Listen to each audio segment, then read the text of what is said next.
बिस्मिल्लाहिर्रहमानिर्रहीम। सामाईन इकराम, पेश खिदमत है हदीस रसूल सल्लल्लाहु अलैहि वसल्लम।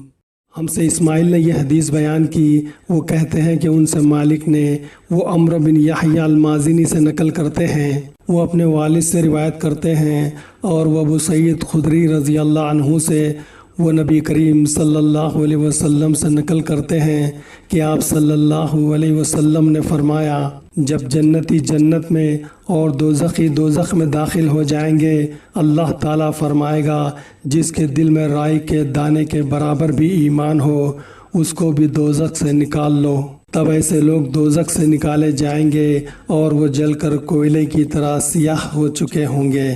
फिर ज़िंदगी की नहर में या बारिश के पानी में डाले जाएंगे। उस वक्त वो दाने की तरह उग आएंगे, जिस तरह नदी के किनारे दाने उग आते हैं। क्या तुमने नहीं देखा कि दाना जर्दी माइल पेच दर पेच निकलता है? सही बुखारी किताबुल ईमान हदीस नंबर 22। सामाईन इकराम, इस हदीस को दूसरों के साथ भी शेयर करें और नबी करीम सल्लल्लाहु अलैहि वसल्लम की दुआ के मुस्तहिक बने। जैसा कि नबी करीम सल्लल्लाहु अलैहि वसल्लम ने फरमाया, अल्लाह उस शख्स को तरोताज़ा रखे जिसने मुझसे कोई बात सुनी, फिर इसने जैसा कुछ मुझसे सुना था हूबहू दूसरों तक पहुँचा दे।